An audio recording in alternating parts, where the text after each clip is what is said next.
नमस्कार, अभी तक में आपका स्वागत है। मैं हूं अजय और अब पेश हैं अभी तक में आज की गतिविधियां। डीजे पर लगे प्रतिबंध के बाद हिंदू संगठनों में काफ़ी उबाल है, जिसको देखते हुए प्रशासन द्वारा आरएएफ और सिविल पुलिस के साथ में फ्लैग मार्च किया गया।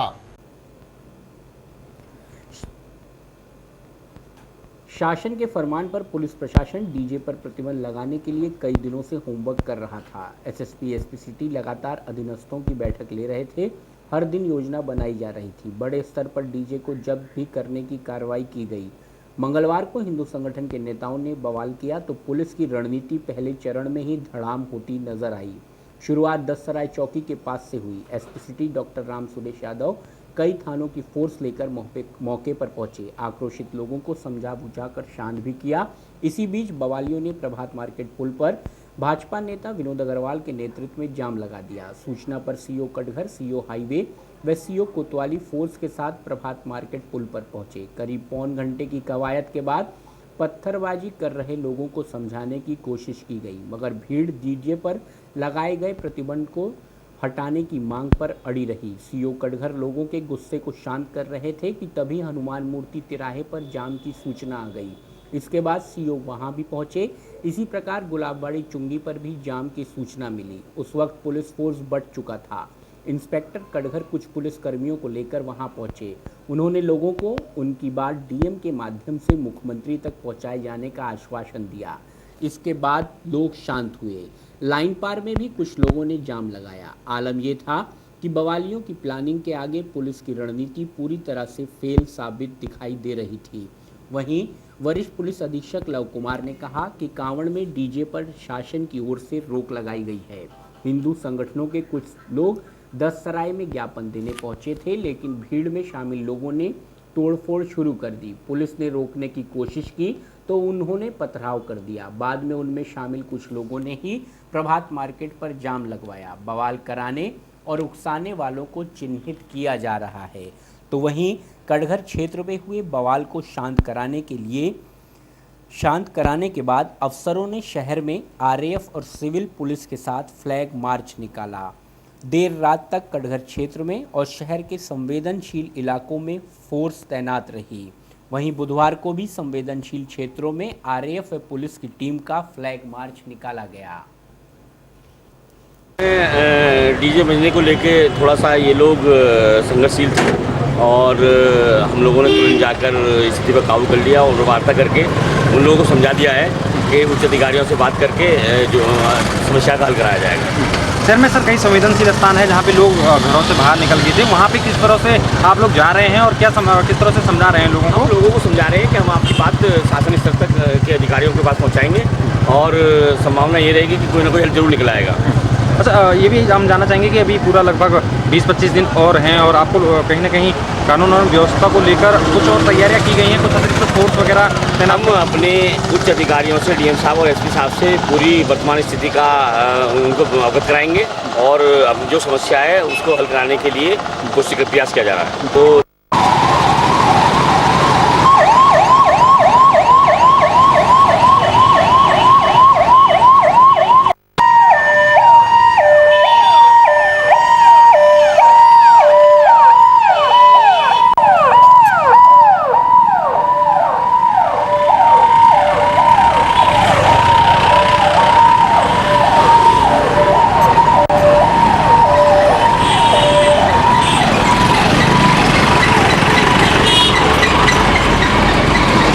यातायात की व्यवस्था को सुचारू रूप से बनाए रखने के लिए शहर में करीब 600 डेलीगेट्स लगाए जा रहे हैं। बुधवार को एसपी ट्रैफिक ने पीली कोठी चौराहे पर नए लगाए गए डेलीगेट्स की विधिवत जानकारी दी।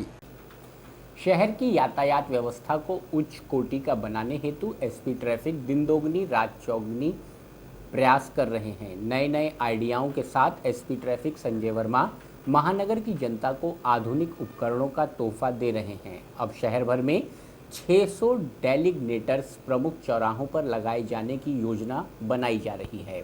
बुधवार को एसपी ट्रैफिक व सीओ सिविल लाइंस की मौजूदगी में पीली कोठी चौराहे पर लगे नए डेलिग्नेटर्स का शुभारंभ किया गया।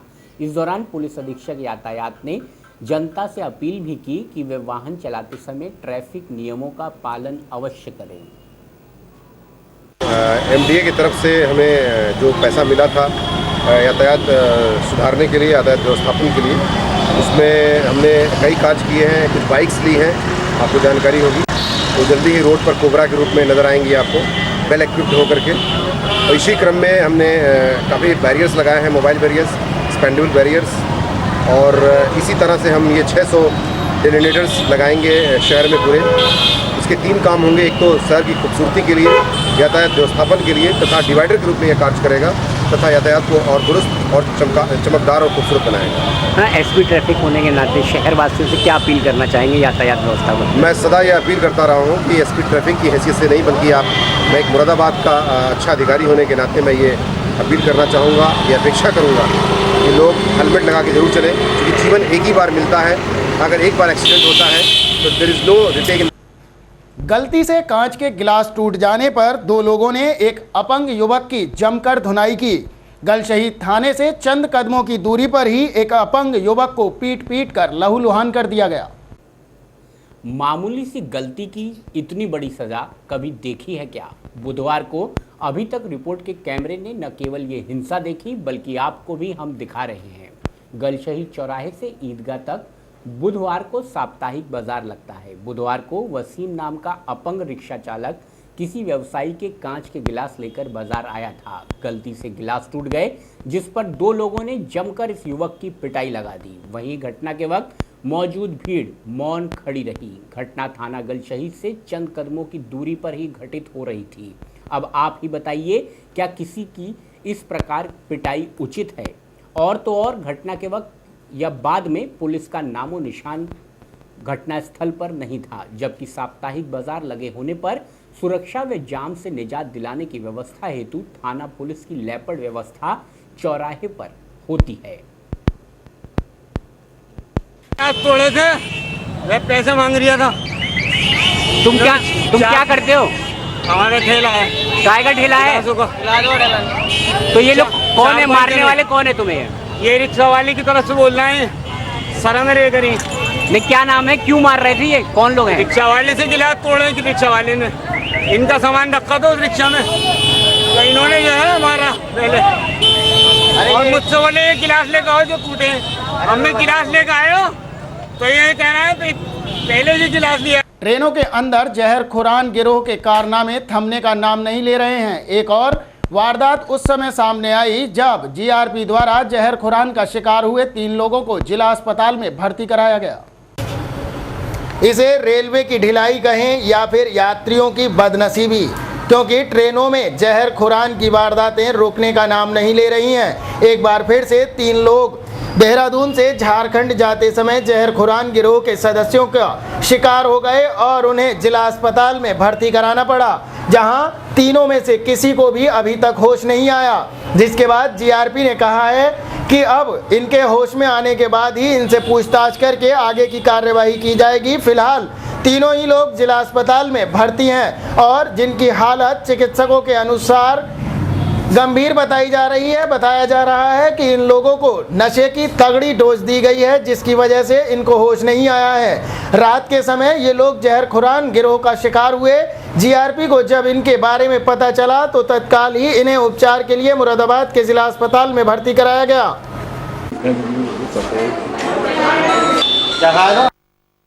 नाम क्या तुम्हारा?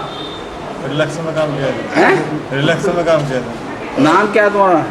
नाम ट्रेन की पटरी को पार करते समय अचानक एक युवक ट्रेन की चपेट में आ गया, जो गंभीर रूप से घायल हो गया। क्षेत्रवासियों ने पुलिस की मदद से जिसे जिला अस्पताल में उपचार के लिए भर्ती कराया है। अकरम पुत्र सिराज निवासी मकबरा थाना कटघर मजार पर जा रहा था कि अचानक ही रेल लाइन पार करते समय वो ट्रेन की चपेट में आकर गंभीर रूप से घायल हो गया। आसपास खड़े लोगों ने उसे उठाया और उसे उपचार के लिए जिला अस्पताल में पहुंचाया, जहां पर उसने कहा कि वो अपने घर से निकला था और मजार पर जा रहा था, लेकिन रास्ते में ये दुर्घटना हो गई और वो गंभीर रूप से घायल हुआ है। चिकित्सकों के अनुसार उसकी हालत गंभीर बताई जा रही है। घायल के सिर एवं हाथ पैरों में काफ़ी चोटें आई हैं, जिनका उपचार जिला अस्पताल में चल रहा है। मेरा नाम अच्छा।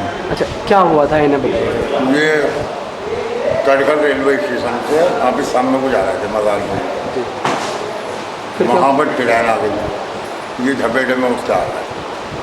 तो पटरियों पे क्रॉस कर रहे थे? हाँ। क्या नाम है इनका?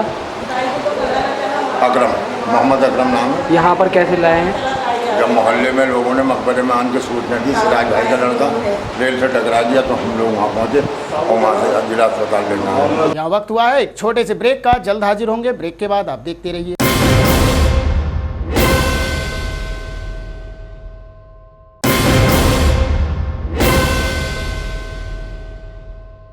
ब्रेक के बाद अभी तक में आपका स्वागत है और अब खबरों में आगे।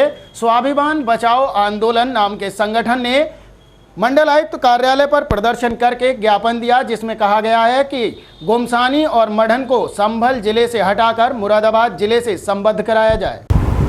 स्वाभिमान बचाओ आंदोलन संगठन के द्वारा मंडल आयुक्त को सौंपे गए ज्ञापन में कहा गया है कि तहसील संभल के ब्लॉक असमौली की न्याय पंचायत गांव गुमसानी एवं मढ़न के राजस्व गांव को नवसृजित जनपद संभल से अलग करके पहले की तरह मुरादाबाद जनपद में शामिल किया जाए, क्योंकि वहां के लोग मुरादाबाद के नज़दीक हैं और उन्हें संभल के जिला मुख्यालय पर जाने के लिए काफ़ी समय और धन खर्च करना पड़ता है। इसके अलावा पूरा दिन भी उनका खराब हो जाता है, जबकि मुरादाबाद जनपद में होने के कारण उन्हें इन सभी समस्याओं से निजात मिल जाएगी। ज्ञापन देने वालों में महावीर प्रसाद मौर्य, मोहम्मद अनीस राणा, यासीन रईसुद्दीन आदि लोग शामिल रहे। आज हम लोग जो है कमिश्नर साहब से मुलाकात करने के लिए आए हैं और एक ज्ञापन इस आशय का हम लोग देंगे। भारतीय वाल्मीकि धर्म समाज ने कलेक्ट्रेट पर प्रदर्शन किया, जिसके बाद एक ज्ञापन भारत के प्रधानमंत्री को प्रेषित करके अपनी समस्याओं को जल्द से जल्द निपटाने की बात कही गई है। भारतीय वाल्मीकि धर्म समाज ने मंडल आयुक्त के माध्यम से प्रधानमंत्री को भेजे ज्ञापन में कहा है कि वाल्मीकि समाज को सामाजिक एवं आर्थिक व राजनीतिक समस्याओं के समाधान को तत्काल ही वरीयता के साथ लिया जाए। इसके अलावा ज्ञापन में कुल मिलाकर 11 मांगे रखी गई हैं और जल्दी ही सभी समस्याओं को जड़ से समाप्त करने की मांग की गई है। वीरोत्तम लल्ला बाबू द्रविड़ ने कहा कि दलितों की समस्याएं उठाना वाल्मीकि धर्म समाज का पहला कर्तव्य है और वो इसके लिए हमेशा तैयार रहे हैं। भगवान वाल्मीकि के प्रकट दिवस शरद पूर्णिमा को पूरे भारत में अवकाश घोषित किया जाए एवं प्रत्येक राज्य में वाल्मीकि यूनिवर्सिटी बनाई जाए, क्योंकि वाल्मीकि ने ही भारत ही नहीं अपितु पूरे विश्व में अपने नाम की पहचान बनाई थी और वाल्मीकि रामायण की रचना भी की थी। वाल्मीकि समाज को पंजाब हरियाणा प्रांतों की तरह पूरे भारत में पृथक आरक्षण दिया जाए। वाल्मीकि समाज के व्यक्तियों को आरक्षित ग्राम पंचायतों, नगर पंचायतों,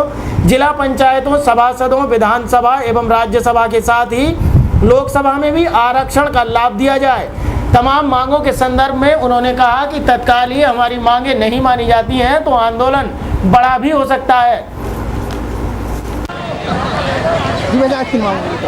देखिए, तो जो स्वच्छता वित्त योजना है इसमें 40,000 रुपए दे रहे हैं और 35,000 रुपए मिल रहे हैं, क्योंकि 5,000 दलाल खा रहे हैं, कुछ प्रधान खा रहे हैं, कुछ बीच के दलाल खा रहे हैं और 35,000 जो मिल रहे हैं उसमें इस समाज का रोजगार नहीं मिल सकता, ना ही इनका कारोबार दोबारा कहीं लग सकता है।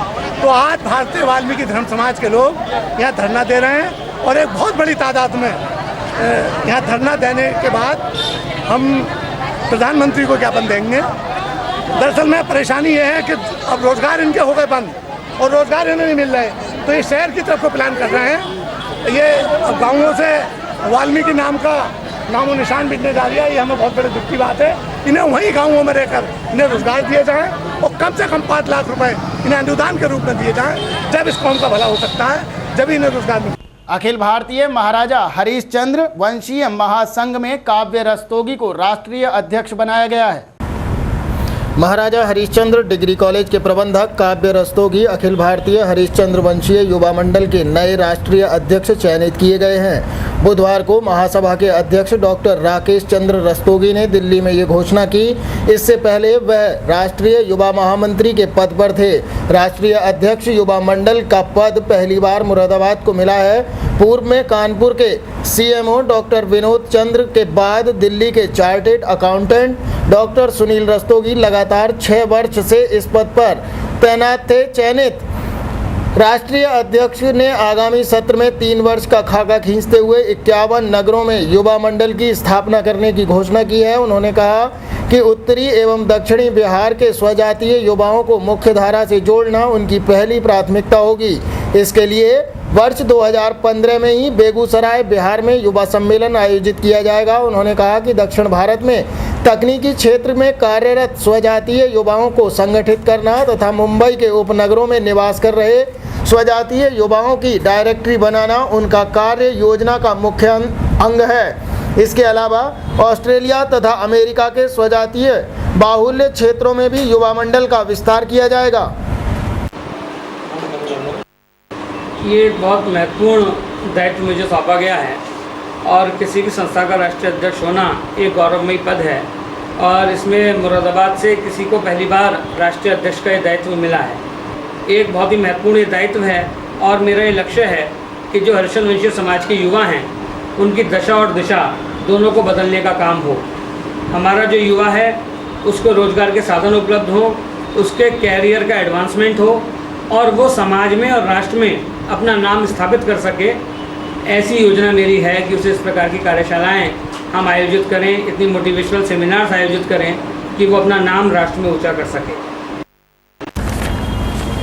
श्री रस्तोगी ने बताया कि रोजगार सृजन के लिए स्वजातीय उद्योगपतियों से समन्वयन स्थापित किया जाएगा और रोजगार एवं कैरियर सुदृढ़ीकरण की कार्यशालाएं आयोजित की जाएंगी। इसके साथ ही भारत के अटॉर्नी जनरल मुकुल रोहतागी, अतिरिक्त सॉलिसिटर जनरल राजदीपक रस्तोगी एवं अभिनेत्री पायल को भी युवा मंडल से जोड़कर स्टार आइकॉन बनाकर युवाओं के सामने रखा जाएगा ताकि उन लोगों को उनसे प्रेरणा मिल सके। देश भर में मौजूद उच्च पदासीन स्वजातीय प्रशासनिक अधिकारियों एवं पेशेवरों का सम्मेलन दिल्ली में आयोजित किया जाएगा। इसके अलावा श्री हरिश्चंद्र चरित्र पर फिल्म निर्माण, रामलीला की तर्ज पर हरिश्चंद्र लीला, विवाह केंद्र की स्थापना, वेबसाइट का निर्माण, दायित्व बोध कार्यशालाएं तथा स्वजातीय समाज की संपत्तियों के संरक्षण, रखरखाव एवं उपयोग हेतु उप समितियों का गठन जैसी कार्य योजनाएं उनके एजेंडे में शामिल हैं। उन्होंने बताया कि वाराणसी में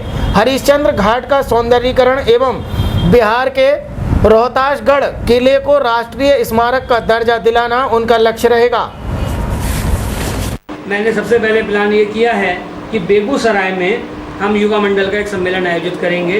करीब 2000 संख्या का स्वजातीय युवाओं का वो सम्मेलन होगा और बिहार से हम अपनी युवा क्रांति की शुरुआत करेंगे।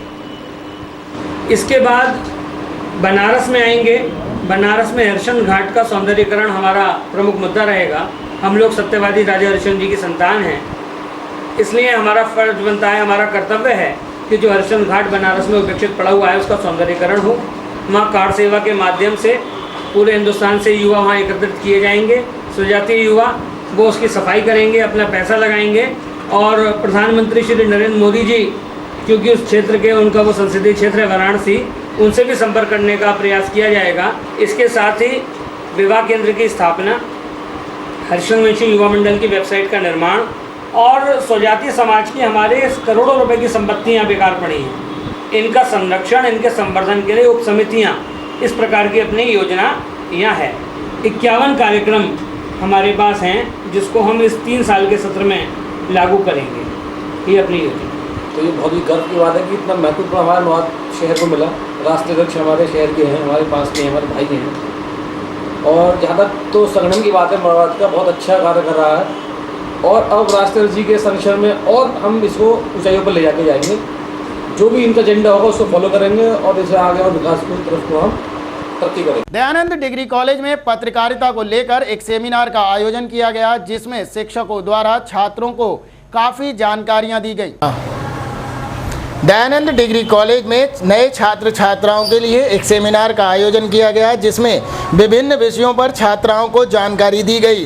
कहा गया कि पत्रकारिता एक बहुत ही अच्छा पेशा माना जाता है। इसमें ईमानदारी का होना बहुत आवश्यक है, क्योंकि एक पत्रकार ही आम आदमी की आवाज़ को सरकार तक पहुंचाने का काम करता है तथा भ्रष्टाचार के खात्मे के लिए भी पत्रकारिता ही सबसे अच्छा साधन है। इस दौरान अध्यापिकाओं एवं प्रधानाध्यापिकाओं ने कहा कि इस विद्यालय में पहले की तरह ही अनुशासन रखें, क्योंकि जब बच्चा स्कूल में होता है तब वो ज़्यादा अनुशासन में रहता है, लेकिन डिग्री कॉलेज में आने के बाद छात्र छात्राओं के मन में एक बात बन जाती है कि अब तो डिग्री कॉलेज है, यहाँ पर हम आकर कुछ भी कर सकते हैं। लेकिन उन्होंने बताया कि दयानंद डिग्री कॉलेज का अनुशासन बहुत ही साफ सुथरा है, यहाँ पर किसी भी प्रकार की कोई लापरवाही नहीं बरती जाती, जबकि शिक्षिकाओं द्वारा छात्र छात्राओं की पढ़ाई पर विशेष ध्यान दिया जाता है।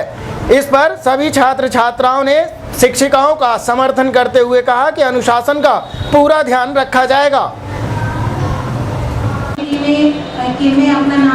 हाँ जी, ओरिएंटेशन प्रोग्राम है, जिसको हम अग्रोन्मुखीकरण कार्यक्रम कहते हैं। इसमें हमारे यहाँ की जो नवागंतुक जो छात्राएं हैं बीएससी और बीएड की, उनसे उनको कॉलेज के जितने भी जो टीचर्स हैं, डिफरेंट जो कमेटीज़ हैं, उनसे रूबरू कराते हैं।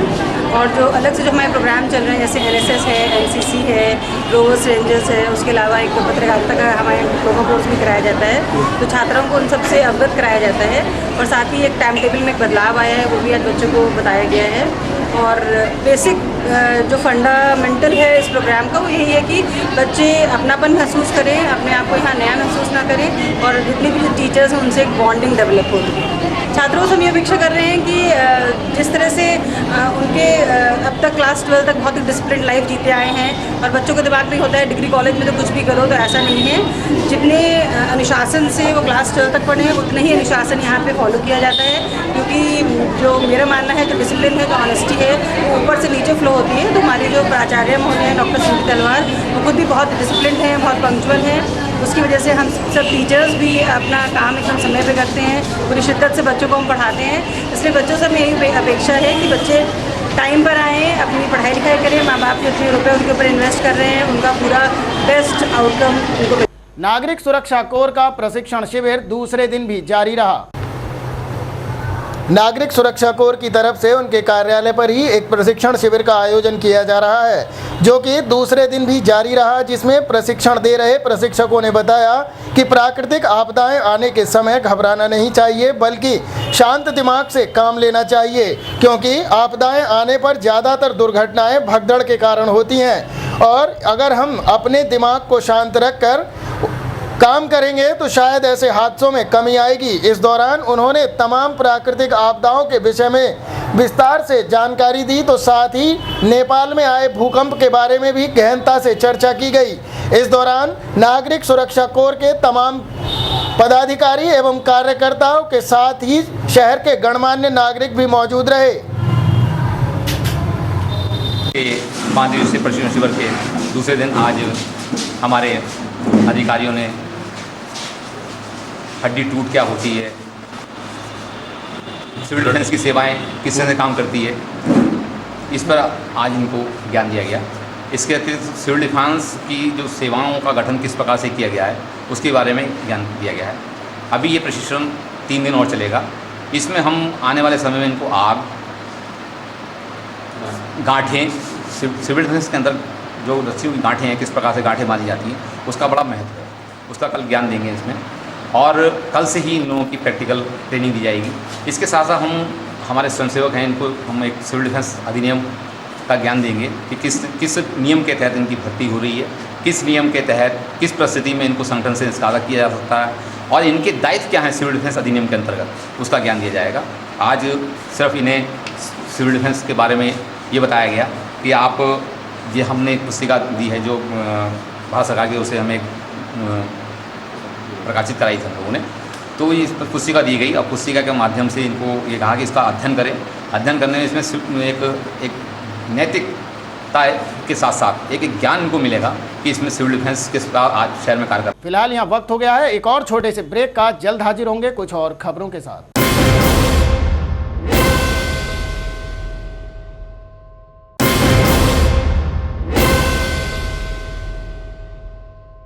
ब्रेक के बाद एक बार फिर से अभी तक में आपका स्वागत है और अब खबरों में आगे।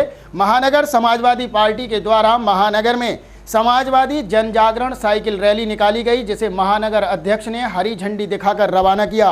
इस दौरान शहर विधायक और पूर्व महापौर भी सैकड़ों सपाइयों के साथ इस रैली में शामिल हुए। बुधवार को समाजवादी पार्टी महानगर द्वारा छोटे लोहिया जनेश्वर मिश्र की जयंती पर शत नमन करते हुए और उनके आदर्शों को अपनाने का आह्वान करते हुए समाजवादी पार्टी के कार्यकर्ताओं ने जनेश्वर मिश्र अमर रहें और मुलायम सिंह यादव जिंदाबाद, अखिलेश यादव जिंदाबाद, समाजवादी पार्टी जिंदाबाद के नारे के साथ समाजवादी जन जागरण साइकिल रैली नवाबपुरा से प्रस्थान करवाई। लाव लश्कर हजारों साइकिल एवं मोटरसाइकिल, दर्जनों 4 पहिए वाहनों को महानगर अध्यक्ष राजकुमार सिंह प्रजापति ने पार्टी का झंडा दिखाकर आगे के लिए प्रस्थान कराया और साइकिल रैली का नेतृत्व भी किया। साइकिल रैली नवाबपुरा से होते हुए लालबाग राजकीय इंटर कॉलेज फैजगंज पहुंची, जहां डॉक्टर ST हसन द्वारा रैली का भव्य स्वागत पुष्प वर्षा द्वारा किया गया एवं पार्टी की योजनाओं का बखान भी किया गया। रैली चौमुखा पुल, टाउन हॉल, बाजारगंज, गुरहट्टी का चौराहा, कोर्ट रोड पर पहुंची, जहां धर्मेंद्र यादव प्रवक्ता के साथियों ने रैली का स्वागत किया एवं पुष्पहार पहनाकर पुष्प वर्षा कर रैली को आगे बढ़ाया। रैली का नेतृत्व राजकुमार सिंह प्रजापति महानगर अध्यक्ष ने किया। रैली में मुख्य रूप से हाजी यूसुफ अंसारी शहर विधायक, डॉक्टर ST हसन पूर्व मेयर, कैसर अली कुद्दूसी, बाबर खां, धर्मेंद्र यादव, असलम पंचायती, जिगरी मलिक, मोहम्मद मौजम, यूसुफ खलीफा, फरीद मलिक, लालू परवेज, जुबैर असद, कामिल मंसूरी, तारिक आफ्ताब आदि सपाई उपस्थित रहे।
विश्व स्तनपान दिवस के अवसर पर बुधवार को राज्य महिला आयोग की सदस्य राजेश कुमारी यादव ने निरीक्षण भवन में आंगनवाड़ियों और अन्य कार्यकर्त्रियों को मुख्य अतिथि के रूप में संबोधित किया।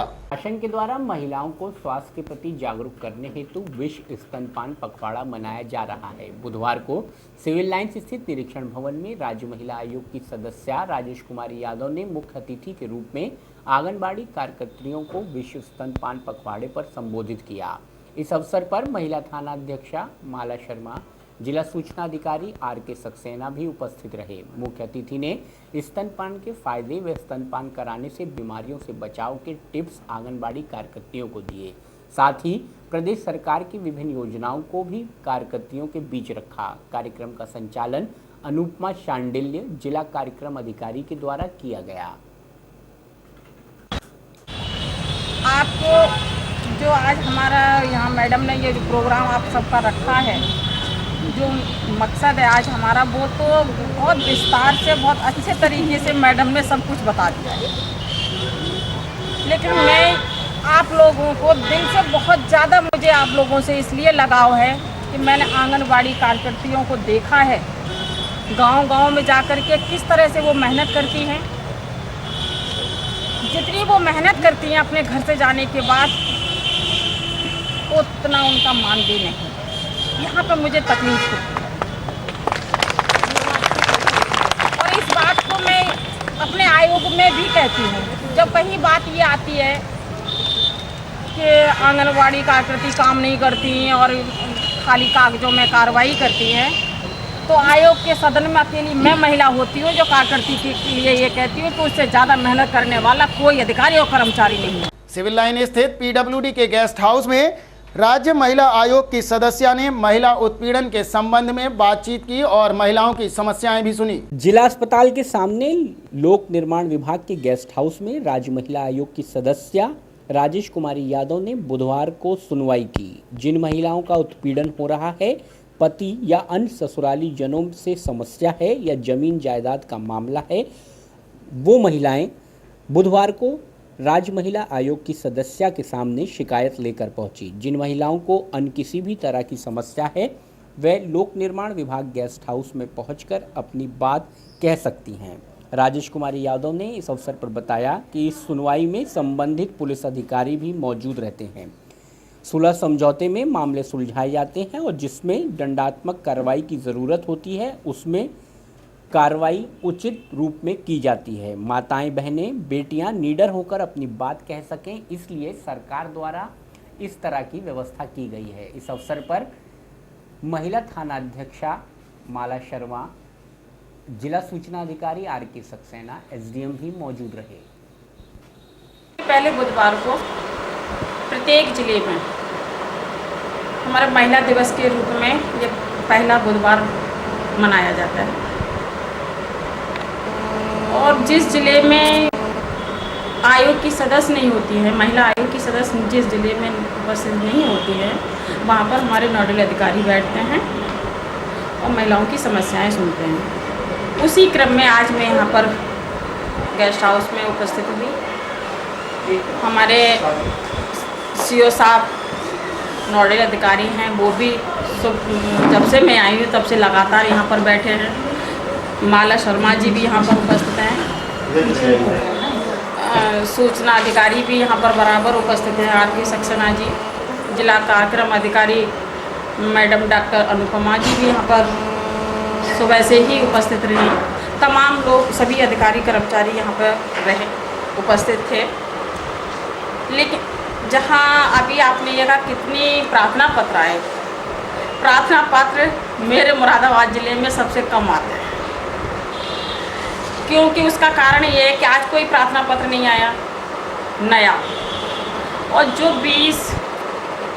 जो सूची हमारे आयोग से भेजी थी जिन 20 केसों के लिए, उसमें 20 की हमारे पास रिपोर्ट माला शर्मा जी ने हमें दे दी है कि उनकी 20 के केस वो लगभग कोई फाइनल हो गया है, किसी में समझौता हो गया है, तो कोई कोर्ट में चार्जशीट जमा हो गई। बहुजन समाज पार्टी के जिलाध्यक्ष रणविजय सिंह के एक रिश्तेदार का कुछ समय पहले थाना सिविल लाइन क्षेत्र में एक्सीडेंट हो गया था, जिनकी उपचार के दौरान बुधवार को मौत हो गई।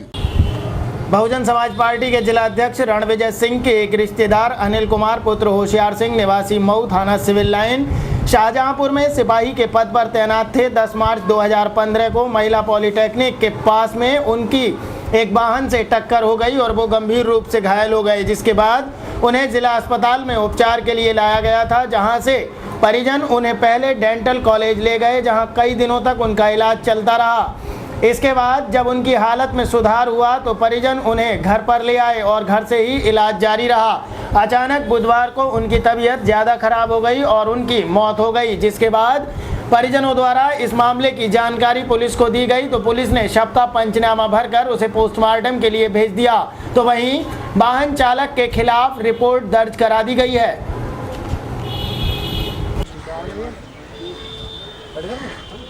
हाँ भाई, क्या मामला है ये 10 मार्च को बाइक से आरतला जा रहे थे, उस समय इनका मोटरसाइकिल से एक्सीडेंट हुआ। तो तब 30 अप्रैल तक डेंटल कॉलेज में एडमिट रहे, कोमा में चले गए थे और इलाज इनका तभी से जारी था, लेकिन आज सुबह इनकी डेथ हो गई। तो रिपोर्ट लिखवाई उस टाइम? हाँ, FIR दर्ज थी। जिस मोटरसाइकिल वाले ने टक्कर मारी तो उसके खिलाफ FIR दर्ज हो गया है। एक और छोटे से ब्रेक का, जल्द हाजिर होंगे बिलारी एक्सप्रेस लेकर।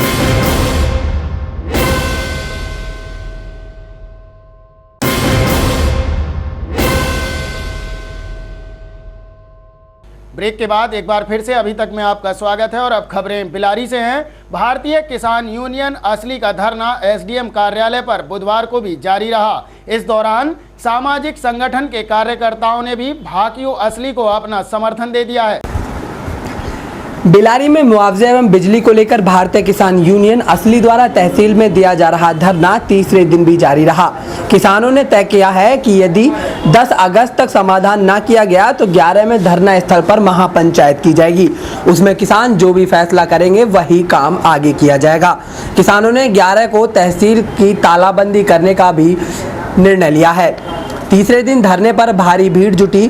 किसान असली के राष्ट्रीय अध्यक्ष चौधरी हरपाल सिंह ने कहा कि प्रशासन समझ ले कि समाधान हुए बिना आंदोलन समाप्त होने वाला नहीं है। किसान जान की बाजी लगा देंगे लेकिन पीछे नहीं हटेंगे। आज तीसरे दिन बार एसोसिएशन ने भी बैठक कर किसानों को अपना समर्थन दिया और धरने पर किसानों के बीच जाकर बैठ गए। वरिष्ठ वकील ओमवीर सिंह ने कहा कि किसानों का आंदोलन जायज़ है। वकील पूरी तरह से किसानों के साथ हैं। उनके साथ Ajay Pal Singh advocate, Vinay Kumar advocate, अनोद Kumar advocate आदि वकील भी धरने पर बैठे।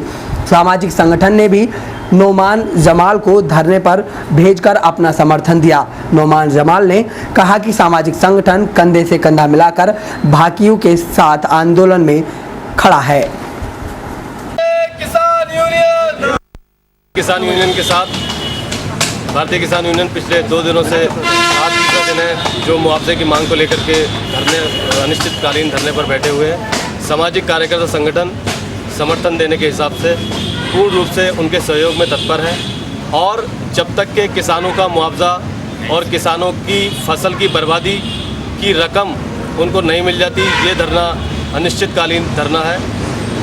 किसान पूरी तरीके से बर्बाद है, दूसरी फसल की तैयारी हो चुकी है और सरकारें सोच रही हैं कि इस दौर में राजनीति के तौर पर वोटों को बनाने का कार्यक्रम उनका जारी है। जिन जिन गाँव में समाजवादी सरकार के प्रभावी गांव हैं उन गांवों में मुआवजा बांटा जा रहा है और बाकियों के साथ पक्षपात किया जा रहा है। हमारी समाजवादी पार्टी से ये अनुरोध है कि अगर वो अपने आप को चाहते हैं तो सबके साथ सबके विकास वाले कार्यक्रम पे काम करें और सभी को उचित तौर पर मुआवजा एक साथ बंटवाने का कष्ट करें, अन्यथा उनको जड़ से उखाड़ देने का कार्यक्रम भारतीय किसान यूनियन पूरी तरीके से निभाएगी। सरकार ने मुआवजा घोषित किया है, किसान परेशान है, कब मिलेगा? सारे गांव के लोग इलाके में परेशान हैं, मिलेगा भी, सबको नहीं मिलेगा, बड़ी अनिश्चितता की स्थिति है। तो हम यहाँ इसीलिए बैठे हैं कि सरकार ये बताए कि सभी किसानों को कब तक मिल जाएगा। 1 महीने में 15 दिन में सरकार वो डेट डिक्लेयर करे कि तब तक किसान परेशान ना हो, सबको 1 महीने में दे दिया जाएगा। लेकिन अगर ऐसा नहीं होगा और पक्षपाती तरीके से अगर मुआवजा बांटा जाता रहेगा तो हम लोग इसका विरोध करेंगे। आज तो शांतिपूर्वक बैठे हैं, कल को हम आंदोलन तेज करेंगे। तहसील के अधिकारी करें साहब, जैसे जैसे आता रहेगा मिलता रहेगा, लेकिन जिस हिसाब से पैसा आ रहा है इसमें सालों लग सकते हैं। तो सालों तक तो किसान इंतजार नहीं करेगा, क्योंकि आज भूखा है, आज ज़रूरत है, तो सालों बाद इसका क्या औचित्य है। तो ये सरकार तक की लड़ाई है और सरकार को हम इस मसले पर झुका के मानेंगे। कल को आंदोलन हम तेज करने जा रहे हैं। आज बैठक कर रहे हैं हम लोग सब मिलके और सामाजिक कार्यकर्ता संगठन ने सामुदायिक स्वास्थ्य केंद्र पर चिकित्सा अधीक्षक की अध्यक्षता में एक बैठक का आयोजन किया गया। बिलारी शाहबाद रोड स्थित सामुदायिक स्वास्थ्य केंद्र पर चिकित्सा अधीक्षक की अध्यक्षता में प्राथमिक स्वास्थ्य केंद्र के डॉक्टर एवं फार्मासिस्ट आदि को AFP संभावित लकवा, पोलियो द्वारा अंगों के टेढ़े मेढ़े हो जाने के कारण होने वाली बीमारी तथा खसरा आदि के बचाव के संबंध में प्रशिक्षित किया गया।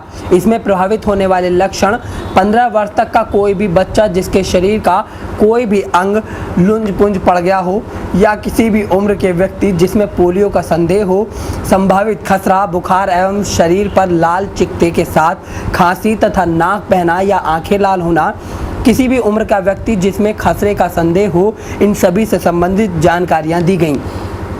इस पर 1 दिवसीय कार्यशाला आयोजित की गई जिसमें डॉक्टर गौरव, डॉक्टर साजिद, डॉक्टर शिशिर कुमार एवं समस्त राष्ट्रीय बाल स्वास्थ्य कार्यक्रम के डॉक्टर सतीश चंद्र गुप्ता आदि उपस्थित रहे।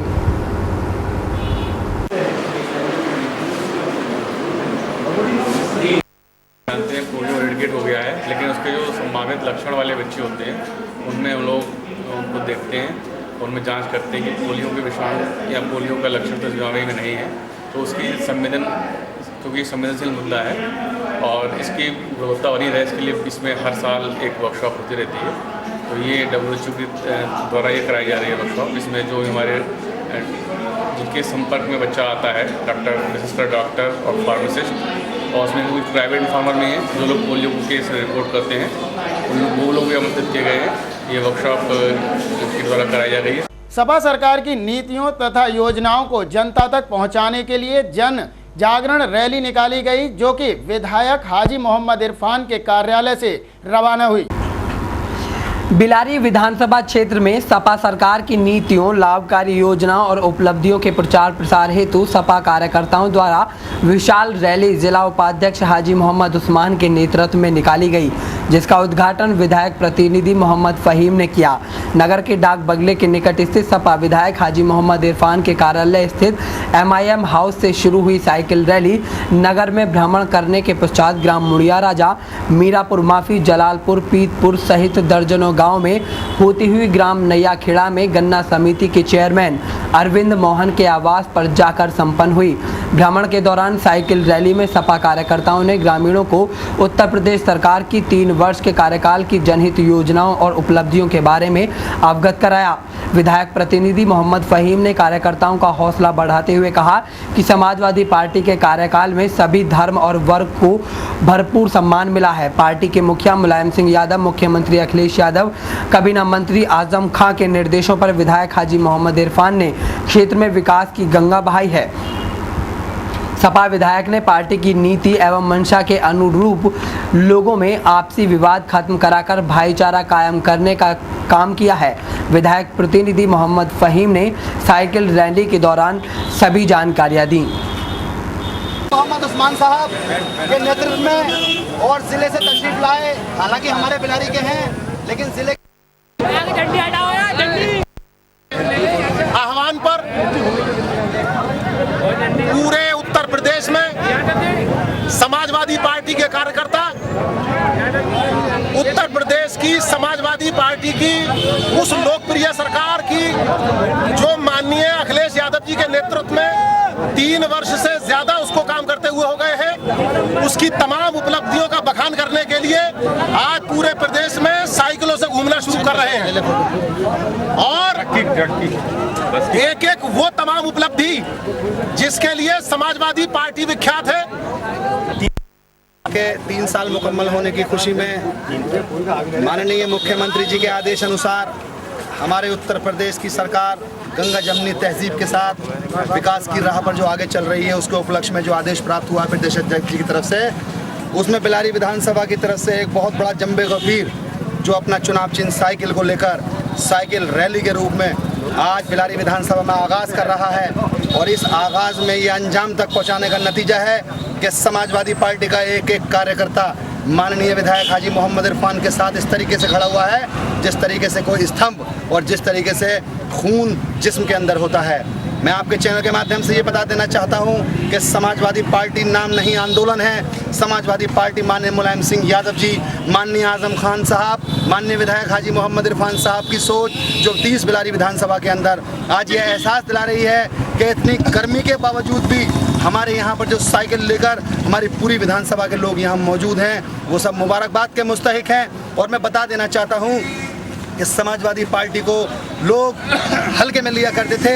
समाजवादी पार्टी एक ऐसी पार्टी है जो सब वर्गों की, सब धर्मों की, सब जातियों की पार्टी है और ये रैली जो 10 दिन चलेगी, इस रैली में हम ये एहसास दिला देंगे कि समाजवादी पार्टी एक रेला है। समाजवादी पार्टी एक ऐसा एहसास है जो गरीब, पिछड़े, मजलूम हर किसी के दर्द को साथ लेकर चलता है। ये हमारी रैली बिलारी से चले हुए, हमारी रैली बाछल, हमारी रैली गाजीपुर, महलोली, पीतपुर होते हुए नैयाखेड़ा में एंड करेगी। इसके बाद कल को एक और नया प्रोग्राम।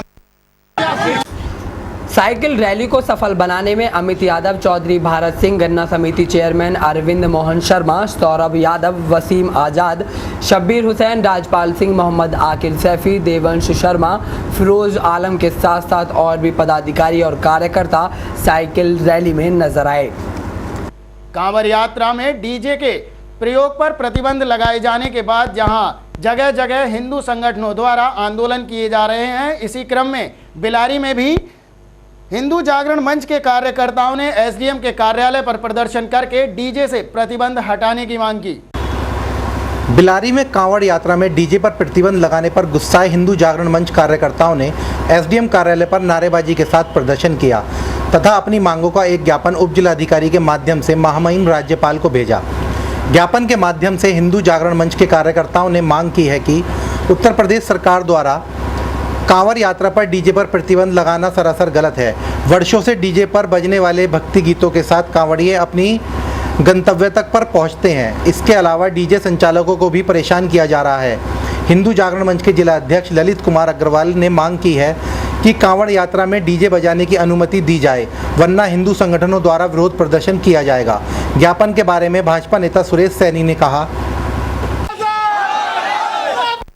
किया जा रहा है। हमारी मांग है कि इसको तुरंत खोला जाए और हमारे इस हिंदू पर्व पर हमको डीजे बजाने की अनुमति प्रदान की जाए। वहीं भाजपा के वरिष्ठ नेता सुशील ठाकुर ने कहा कि डीजे पर प्रतिबंध हटना चाहिए, अन्यथा हिंदू संगठनों में उबाल उत्पन्न हो सकता है। किया जा रहा है, डीजे बजाने पर पाबंदी लगाई जा रही है, जबकि लिखित में ऐसा कुछ नहीं है।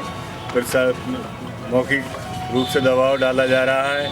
ये उत्पीड़न हम सहन में बर्दाश्त नहीं करेंगे। इसके लिए ज्ञापन देने वालों में ललित अग्रवाल, रजनीश गर्ग, सुरेश सैनी, सुशील ठाकुर, के आर्या, कविता ठाकुर, डॉक्टर AP सिंह कठेरा, चमन गुप्ता, चंद्रपाल सिंह सैनी, किरणपाल सिंह, कौशल ठाकुर, सुनील आर्या, जवर सिंह, सूरज वाल्मीकि सहित भारी संख्या में लोग उपस्थित रहे।